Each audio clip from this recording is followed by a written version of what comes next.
welcome to the channel. My name is Ash and I'm here with another review roundup video. This is a video, if you don't know what they are, where I talk about 4 games I've been playing recently. And they can vary from different platforms, different genres. It just depends what I've had in my backlog.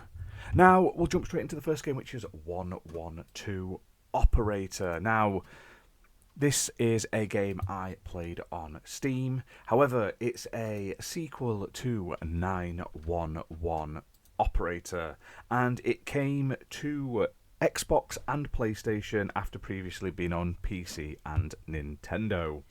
Now, this game released on the 30th of August 2024 from Ultimate Publishing, and they were kind of sent me a copy for this video review, so huge thanks to Ultimate Games for that. Now, if you ever played the first one, you were like a 911 operator.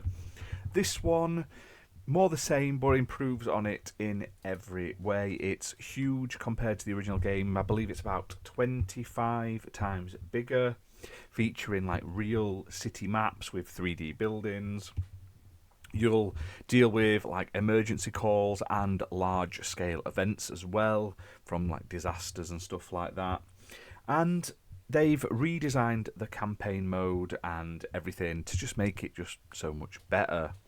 Now, there's day and night cycles, weather, seasons, and traffic flow, which will all affect and influence the incidents and what you're able to do.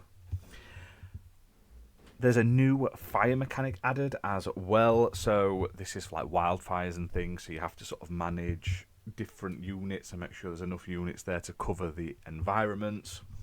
There's all sorts of new people that you can recruit and like send out for each of these calls as well.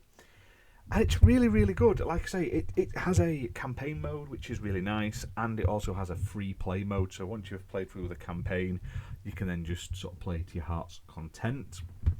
And one thing I do like as well, it does have sort of region specification as well. So depending on what country you play in and like the districts, it will fit around what happens there. So like slums and stuff like that, if there's more industrial or fires or anything. And really, really enjoyable. Now, it's developed by Jutsu Games, and yeah, this is good. It's a much better improvement.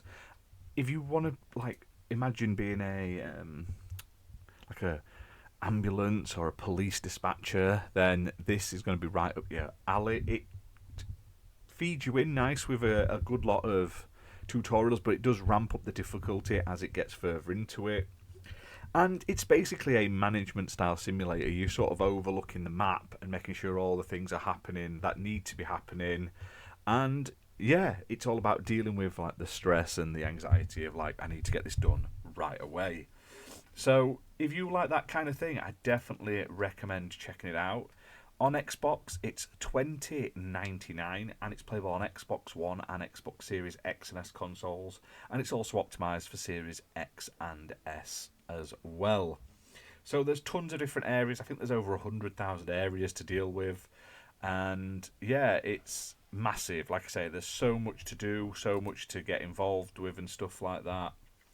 Well worth checking out if you're into these sort of simulation games. But yeah, expect to be under pressure from start to finish. Okay, and next up is Skelethrone, the Chronicles of Ericona. Now, I played this on Xbox. It released on the 7th of the 8th, 2024, developed by 70 Strike and published by Valkyrie Initiative, who were kind of sending me a copy for this video, so huge thanks to them for that. Now, this, I'm not gonna lie, is like the 2 least favourite gaming genres merged into one for me, which is it's a Metroidvania and it's Souls-like. And you're probably wondering, well, why do you play it? Well, I'll tell you why. Because I do find Metroidvanias I really like. I've played quite a few Metroidvanias. Some I just don't get on with, some I absolutely love. But I don't think they're bad because of the game they are. They're just not my playstyle. And I'm always looking for new games to try and get me into other genres. And I'm not the biggest Souls-like fan, I will admit. I I don't have the brain capacity some nights when you get home from work to have to think about parrying and blocking and not dying continuously. So it's not one I'll go for. Like, if I had the choice out of like a handful of games, a Souls-like is probably the one I'd pick the least. However, I have played quite a few Souls like that I do like. I'm just saying in general, they're not my preferred sort of genres. However, this one's really good. They've done a good job with it. It's a long game. You're going to get about 15, 20 hours worth out of it easily. It's a nice little game. It's very hard. It starts off, and I feel like it beats you up a lot at the beginning of the game. It's a long. There's not enough resources and stuff like that, but once you get through the game a little bit, get past the first couple of bosses, it really starts to get into its sort of stride. Now, it has a huge map, which is great. So it's got like a huge world, and there's tons of different environments to explore, like fog-shrouded ruins and like the Sun City and stuff like that. And being a Metroidvania, there's areas you'll not be able to get to straight away. You'll have to unlock like movement abilities and stuff to basically expand your reach, and then you can go back and visit new areas to find secrets and stuff like that. Now, I like that. Graphically as well, the game doesn't look bad. I don't know whether it looks good or it looks bad. Like, all the character designs look awesome. Like, they've done a really cool job with the designs of characters and what the enemies look like, and like everything looks really cool. I just feel like it sometimes looks a little messy on the screen. Now, it's not the end of the world. I'd rather it look a little messy but be all hand-drawn than generic as hell. So they've done a great job in that. It is like in a 2D side scrolling sort of vision. Imagine it's like Metroid, Castlevania, and like Demon Souls had a baby, and this is what would come out of it. Now, it also has like RPG elements as well. There are armors and weapons you can level up, which is really cool. The game features multiple endings, so decisions you'll make in the game will determine the ultimate story progress and how it plays out. So there is a little bit of replayability there as well. The combat is pretty good. It's hard when you first get going, but you will get, like I say, better combat abilities as you progress. And it also has like boss battles, which are really cool as well, based on like things from the Dark Ages. So it's in a really cool like setting. The sound's great as well. All in all, like really good. Level design's really tight and really nice. Beaut game, like, for how much it costs. So on Xbox, this is priced at $12.49. It's playable on everything: Xbox One, Series X and S, and PC, because it's Xbox Play Anywhere, and it's optimised for Series X and S consoles as well. Solid Souls-like Metroidvania game here. Decent combat, really good level design and character designs and stuff like that. And honestly, well worth trying if you're into these genres. And if you like them both, you're in for a massive treat. Okay, next up is another Metroidvania game. This time it's a sci-fi one set on Mars, and it's Mars 2120. Now, this is developed and published by Qbyte Interactive, who will kind of send me a copy, and it released on the 1st of August 2024. Now, I like this one a bit. It was a little different. It's obviously 2D, but it's in a 3D graphical style. And this one really draws classics from games like Super Metroid and Symphony of the Night. And you will basically have to use like special abilities based on elements. You've got fire, ice, and electricity. And you basically fight your way through a whole host of like monsters on this colony on Mars. Now, one thing I liked about this game was the perspective changes. So you might go up the side of a building and it'll like flip the perspective of the camera around, and then at times there'll be like boss battles where it'll be like you'll be on a circular platform and you can run all the way around the boss and stuff like that. And just these sort of changes to like where the camera's pointing and stuff really just gave it a bit cinematic feel to it. Now, graphically, it's not the best. It's a little rough around the edges. The character is very generic. It's just like red-headed woman in like armor, like space armor. But the enemy designs aren't bad. They're your sort of typical sci-fi sort of Metroidvania-esque fare. The use of the different elements is really cool, which I liked. And one thing I will say though, it sort of throws you in at the deep end. There's no sort of tutorials at the beginning telling you what buttons do what. You basically start the game and then you're having to run away from like an avalanche. And I was like, all right, I'll just figure this out as I go. Now, the game features like all the secrets and different biomes and different enemies you'd come to expect from a game like this. But you are able to like mix melee and range combat together to perform a variety of different combos, which is pretty cool too. Now, one thing I will give this game though, while I wouldn't say it's the best Metroidvania I've ever played, it does have some really good accessibility options, so anyone can get into this game. So you can change the speed of the game, which is cool. So depending on like your response time and stuff, if you're a bit slower or you struggle to like press buttons quickly, you can turn it down a little bit. It has options for like different colours for colour blindness and respective intensities and stuff like that. And you can make it easier to read things on the map and everything, and change the settings and the colours and font and everything, which is really cool to make it readable, even if you struggle with stuff like that. Now, I did like the variety of different areas. They are like nice and they do stand out between the biomes. I like that there's like audio logs that you can find around, which sort of explain a bit more of the story as well. And all in all, it's not a bad little game. I did enjoy it. Like I say, it's just a little rough. It has these big, massive bosses, which is, I think, the best bit about it, and the sort of cinematic action sections where you're like being chased and you have to avoid things and stuff. I thought they were really cool, but you're a little floaty. The enemies sometimes are a bit too strong, and it's not always clear exactly what you got to do. But in all, the game isn't bad. Now, it's priced at $16.74, playable on Xbox One and Xbox Series X and S.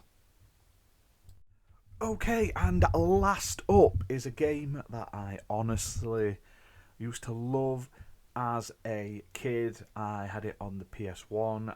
My mate had it first, and I used to play it all the time. I did end up getting it for myself. I believe it's Tomba, or Tombi if you're in America, and it's a sort of 2.5D sort of action platforming game. It's bright, it's colourful, it's mad. I never really got very far in it as a child. I think it confused me a little bit too much. It's not really sort of super straightforward. It's a bit out of the box and stuff like that, how you have to do and play it. But it came out originally in 1997, and this sort of re-release, this special edition, the ultimate version of it, released on the 1st of the 8th, 2024 from Limited Run Games, and they were really kind enough to send me a copy, which I'm so grateful for. And I played this on the PS5. It's also available on Switch and PC. Now, Limited Run did some amazing sort of physical releases of this game where it came in like PS1 like boxes and stuff, and I thought it looked really cool.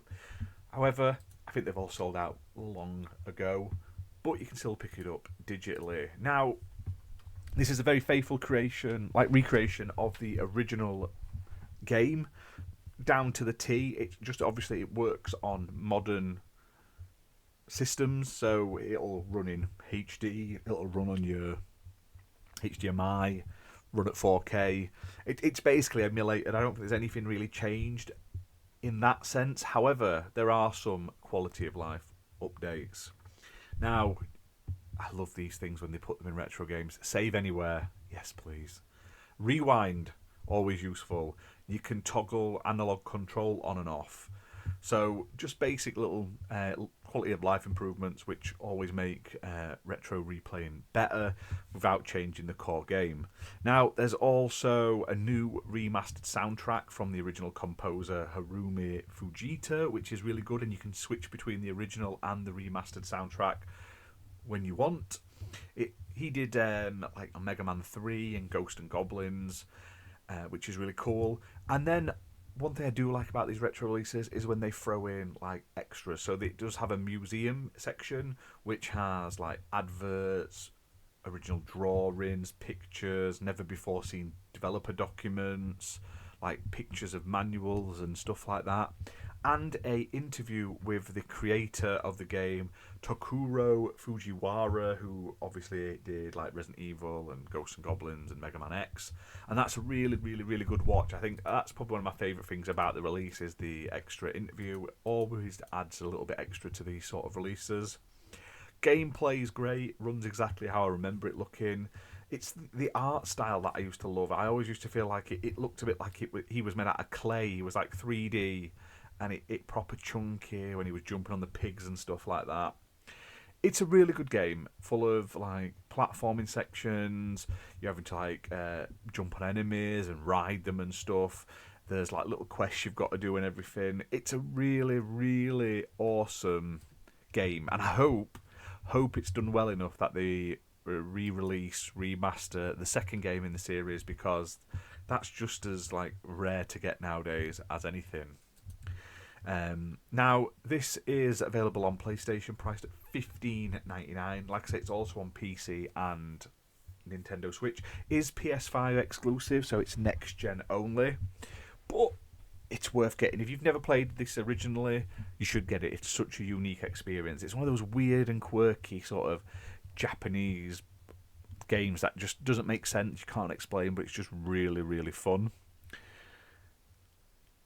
However, like I say, it is only digital only. You'll be able to get it unless you can pick it up second hand, and it may not be for everyone. So check out some videos of it. It's a weird gameplay style. It's like non-linear and linear with platforming, a bit of combat and stuff like that.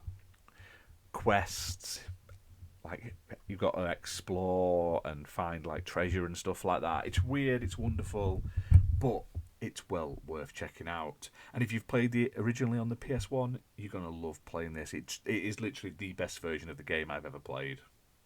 But anyway, guys, that's that for this week's review roundup video. Which of the four games did you like? Did any stand out to you? Are there any you want to pick up? Are there any you've played already? Let me know in the comments below. And I'll see you very soon for more gaming review videos, live streams, and review roundups. Bye for now.